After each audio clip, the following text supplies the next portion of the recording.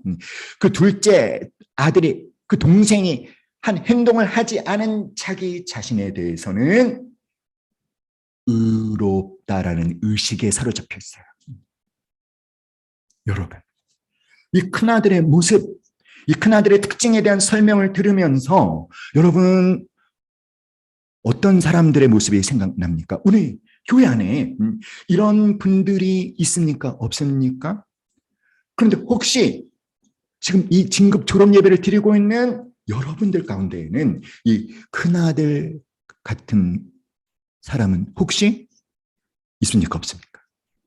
여러분, 큰아들의 가장 중요한 특징이 뭔지 아세요? 큰아들에게서 가장 중요한 특징이 뭡니까?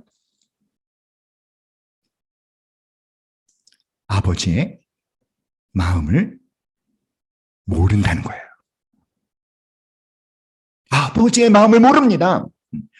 그 자기 동생이 집을 나간 그때부터 이 아버지의 마음은 온통 집 나간 그 둘째 아들에 대한 생각으로 가득 차 있고, 그 아들이 빨리 돌아왔으면 하는 그 안타까운 마음으로 가득 차 있고, 그래서 항상 문 밖에 있어서 아들이 돌아오기만 하면 내가 달려가서 그를 끌어안아야지, 그를 돌팔매질로부터 내가 살려내야지, 그 간절함으로 가득 차 있는 그 아버지의 마음을 큰아들은요 모르기만 한 게 아니라 관심조차도 없어요. 알려고도 하지 않아요. 이 큰아들의 관심 있는 것은 집 나간 둘째 아들이 아닙니다. 자기 자신이밖에 없어요. 온통 모든 관심이 자기를 자신을 향해 있습니다. 그가 열심히 아버지를 섬기는 것도 누구를 위해서입니까? 자기를 위해서입니다. 아버지에게 잘 보여야지, 그래야 큰아들에게 이미 확보되어 있는 그 유산을 내가 상속받지. 기복주의, 율법주의. 사랑하는 여러분, 우리는 어떻습니까?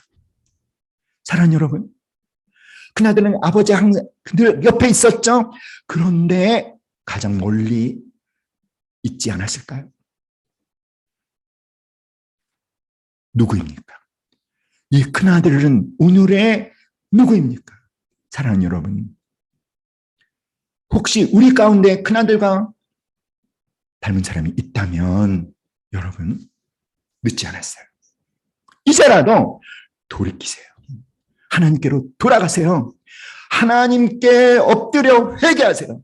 하나님, 나는 나 스스로 의롭다 여기고 내가 해내는 것들을 해내지 못하는 자들을 정죄하며 내 의에 사로잡혀서 하나님하고의 관계, 하나님의 마음을 알아가는 것에는 온통 무관심하고 모든 것이 나를 위한 예배, 모든 것이 나를 위한 기도, 모든 것이 나를 위한 섬김이었음을 오 주여 회개합니다. 주님, 저도 돌에 맞아 죽어야 할 내 동생과 똑같은 자여오니 주여 긍휼을 베풀어 주시옵소서 하시는 오늘의 시간이 될 수 있기를 간절히 기도합니다. 사랑하는 여러분, 예수 믿는다고 하면서도 자신의 자격 없음을 자각하고 인정하기보다는 자신의 열심과 노력으로 뭔가 업적을 쌓아서 하나님 앞에까지 갖고 나가 사실은 자기 영광을 구하는 더러운 행동을 하나님 앞에 성실로 가장해서 자기 중심, 자기 숭배하는 그 삶에서 벗어나지 못하고 있는 그런 사람이 바로 큰아들의 모습인 것이죠. 누가복음 15장 이 두 아들의 비유의 결말은 열린 결말입니다. 32절 함께 읽어볼까요? 시작. 이 내 동생은 죽었다가 살았으며 내가 잃었다가 얻었기로 우리가 즐거워하고 기뻐하는 것이 마땅하다 하니. 여러분, 큰아들이 아버지의 초청을 받고 그 둘째 아들이 막 그 좋은 옷을 입고 반지를 끼고 신발을 신고 살찐 송아지 음식을 먹는 그 잔치에 아버지의 초청을 받아들이고 들어갔는지 들어가지 않았는지 아무 설명이 없습니다. 열린 결말입니다. 누구의 몫입니까? 청중의 몫으로 남기는 거죠. 사랑하는 여러분, 이 비유를 듣는 사람들, 이 비유를 듣고 있는 사람들 중에 큰아들 같은 사람들이 있죠. 누굽니까? 바리새인과 서기관들이죠. 그들이 큰아들이죠. 예수님은 그들에게 기회를 주신 거예요. 이 비유의 결말은 열린 결말인데 결말은 네가 만들어라. 네가 선택해라. 네가 결정해라. 사랑하는 여러분, 혹시 우리 가운데 큰아들 닮은 분 계시다면 선택하세요. 어떻게 결말을 짓겠습니까? 바라기는요, 이 세 가지 비유의 문맥을 따라 선택할 수 있기를 간절히 기도합니다. 보세요.